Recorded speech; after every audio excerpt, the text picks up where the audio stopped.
እንደምን ቆያችሁ ውድ የአንከር ዜና ቤተሰቦች፣ ሰላም ፍቅር ጤና ባላችሁበት ድረስ እያልን የሰዓቱን ዜና ይዘን ቀርበናል። ዋና ዋናዎቹን በማሰማት እንጀምራለን። በትግራይ ክልል ያለው ሽኩቻ ከጊዜ ወደ ጊዜ እየጨመረ መጥቷል። ጦርነት አይቀሬ እንደማይሆን ብዙዎች አስተያየት እየሰጡ ይገኛሉ። በትላንትናው ዕለትም ጌታቸው ረዳ እርግማን ሲሉ የከነኗቸው በኋላ ዶክተር ደብረጽዮን ሹመቶችን ሰጥተዋል። የትግራይ ስልጣን ሽኩቻ ወደ አደገኛ ምዕራፍ መሸጋገሩ በዝርዝር ይዘን መጥተናል። አቶ ጀዋር መሐመድ ከኤርትራ ጋር ልዩ ግንኙነት መመስረት እንደሚገባና የድህረ ብልጽግና ፖለቲካዊ ስምምነት አስፈላጊነቱን አሳሰቡ።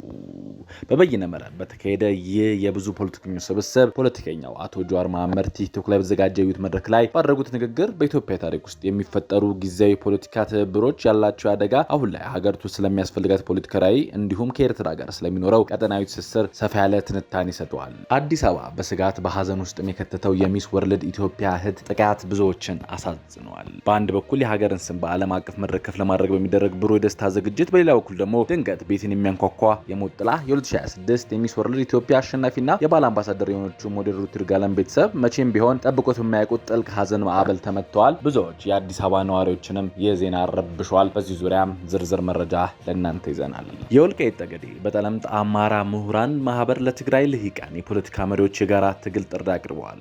የወልቃይት ጠገዴ በጠለምት አማራ ምሁራን ማህበር ትግራይ ልሂቃን ምሁራንና የተቃዋሚ ፖለቲካ ፓርቲዎች ባስተላለፉት ወቅታዊ መግለጫ ኢትዮጵያ ሀገረ መንግስትን አንድነት አደጋ ላይ የሚጥለው የህወሓት ቡድን በጋራ ለመታገል ጥሪ አቅርበዋል። ማህበሩ ሐምሌ 9 2018 ከሁመራ ጎንደር ባወጣው መግለጫ ህወሓት በሰሜን በገሜድር በወሎ ክፍለ ሀገር ስር ሰደድ በነበሩት ወልቃይት ጠገዴ ጠለምትና ራያን በጉልበት ለመጠቅለል ባለፉት 30 ዓመታት አማራ ተወላጆች ላይ ከባድ ግፍ እንደፈጸመና ይህንን በጋራ መታገል እንዳለባቸው አጽንኦት ሰጥተው አውርተዋል። የተወደዱ ተመልካቾቻችን ከላይ የጠቀስናቸውና ሌሎችንም ዜናዎች ይዘን በሰፊው አሁን ወደ ዝርዝር መረጃዎች እናልፋለን። በብሔራዊ ምርጫ ቦርድ እውቅና የተነፈገው ህወሓት ሊቀመንበር ዶክተር ደብረጽዮን ገብረ ሚካኤል የትግራይ ጊዜያዊ አስተዳደርን በማስወገድ የራሳቸውን የክልል ፕሬዝዳንት አድርገው ካወጁ በኋላ የመንግስት መዋቅሩን ይበልጥ ለመቆጣጠር የሚያስችላቸው አዳዲስ ሹመቶችን ሰጥተዋል። በዚህ መሰረት ዶክተር ረዲ ብርሃን የንግድና ልማት ቢሮ ኃላፊ እንዲሁም አቶ ተወልደ ብርሃን ተስፋለምን የሰላምና ጸጥታ ቢሮ ኃላፊ አድርገው ሾመዋል። ከዚህ በተጨማሪም በትናንትናው ዕለት በተጠራው የክልሉ ምክር ቤት ስብሰባ የቋሚ ኮሚቴ አመራሮች ላይ የጠቅላይ እና አውራጃ ፍርድ ቤት ዳኛ ሹመት የጸደቀ ሲሆን የቀጣዩ ዓመት የክልል በጀትን መጽደቁን የክልሉ ሚዲያዎች ዘግበዋል። ይህ የዶክተር ደብረጽዮን እርምጃ በትግራይ ያለውን የፖለቲካ ስብራት መመለስ ወደማይቻልበት ደረጃ ያደረሰው ሲሆን ከስልጣናቸው ከተወገዱበት የቀድሞው ጊዜያዊ አስተዳደር ፕሬዝዳንት አቶ ጌታቸው ረዳ በሰጡት ጠንካራ ምላሽ የዶክተር ደብረጽዮን ቡድን እንቅስቃሴው ክልሉን ከፌዴራል መንግስት ጋር በቀጥታ ወደ ማጋጨት የሚያመራ መሆኑን አስጠንቅቀዋል። አቶ ጌታቸው አክለውም ዶክተር ደብረጽዮን የራሳቸውን ውሳኔ እንደማይወስዱና ትዕዛዝ የሚቀበሉት ከሌላ አካል መሆኑን ጠቁመው አሁን ላይ ወደ አህጻ አቅጣጫ ወደ መመቃረባቸው ከሻዕቢያ የኤርትራ መንግስት ጋራም ግንኙነት እያደረጉ መሆኑን የሚያረጋግጥ ነው ሲሉ ከባድ የደህንነት ክስም ሰንዝረዋል። ከዚህ ባሻገርም አቶ ጌታቸው በትግረኛ ቋንቋ ባሰራጨው ጽሑፍ ዶክተር ደብረጽዮን በክፉ ቀን በትግራይ ትከሻ ላይ የተወረወረ እርግማን ሲሉ በከፍተኛ ተመኮናቸውን መዘገቡም አይዘነጋም። የፖለቲካ አመራሩን ታሪካዊ ክሽፈት ለማሳየትም በሰኔ 2014 ዓ.ም በምዕራብ ትግራይ ለማጥቃት የተጠራው የኮማንድ ፖስት ስብሰባ ላይም የተፈጠሩን አስታውሰዋል። እንደ ጌታቸው ገለጻ በወቅቱ የትግራይ ሰራዊት ዘመቻ ኃላፊ የነበሩት ወዲ እምበይተይ የጥይት እጥረት መኖሩን ስጋታቸውን ሲገልጹ ጥይት የማቅረብ ኃላፊነት የነበረው የፖለቲካ አመራር በተለይም ዶክተር ደብረጽዮን መፍትሄ ከማምጣት ይልቅ ዝምታን መርጠዋል። በምትኩ ወይዘሮ ፈትለወርቅ ገብረ እግዚአብሔር በተለምዶ ስሟ ምናቃት ሞንህሪ ነው ጀነራሉ ፈርታችሁ ነው ወይ ማለት ሞራላቸውን የሚነኩ ዘለፋ መሰንዘራቸውን ሰራዊቱ ኃላፊነቱን ሲወጣ የፖለቲካ አመራሩ ግን ሚናው እንዳልተወጣ አጋልጧል።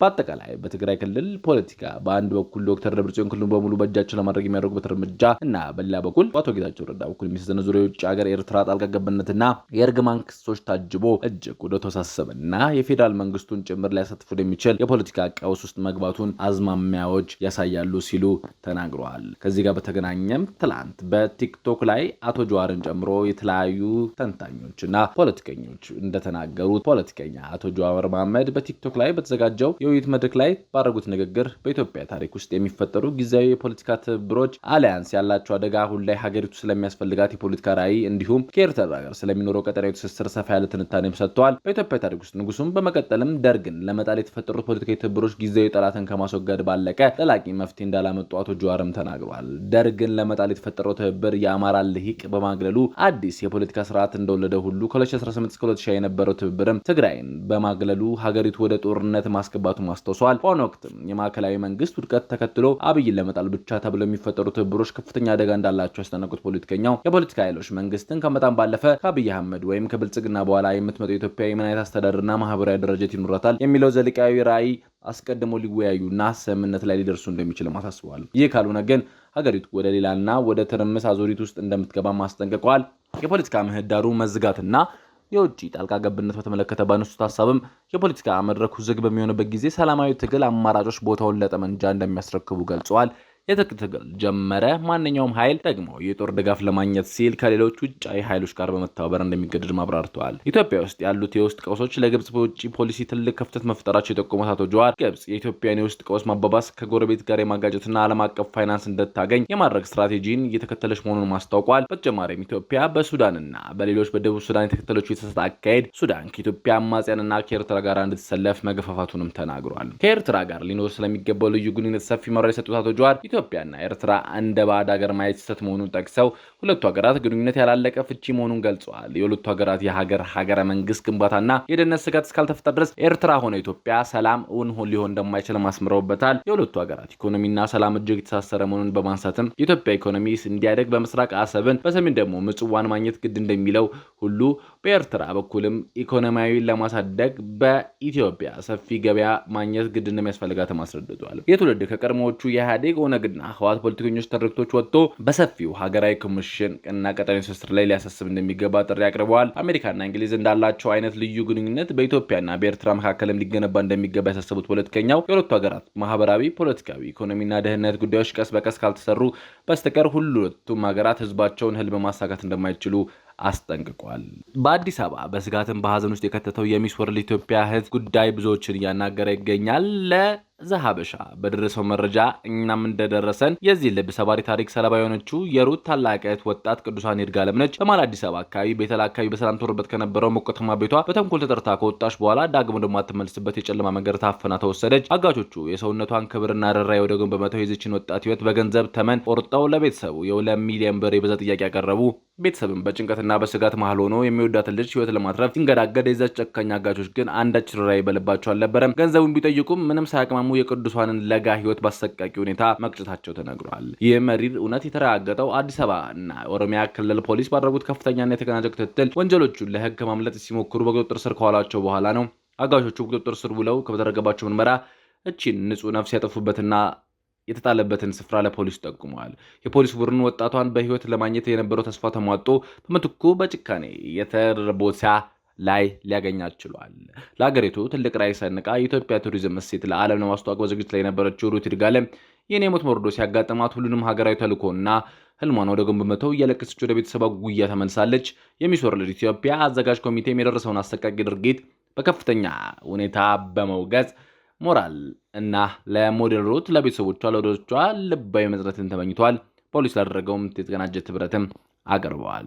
የወጣት ቅዱስ ይርጋለም ቀብር ስነ ስርዓትም ሐምሌ 19 ዓ.ም ከቀኑ 6 ሰዓት ላይ ቤተል በሚገኘው ቅዱስ ጊዮርጊስ ቤተክርስቲያን መፈጸሙ ሰምተናል። በብሔራዊ ምርጫ ቦርድ እውቅና የተነፈገው የህወሓት ሊቀመንበር ዶክተር ደብረጽዮን እያደረሰ ያለው ትችት አሁንም በጣም እየቆየ ይገኛል። ከዚህ ጋር በተያያዘ የወልቃይት ጠገዴ ጠለምት አማራ ምሁራን ማህበር ለትግራይ ሊቃን ምሁራንና ተቃዋሚ ፓርቲዎች ባስተላለፈው ወቅታዊ መግለጫ የኢትዮጵያ ሀገረ መንግስት አንድነት አደጋ ላይ የሚጥልና የህወሓት ቡድንን በጋራ ለመታገል ጥሪ አቅርቧል።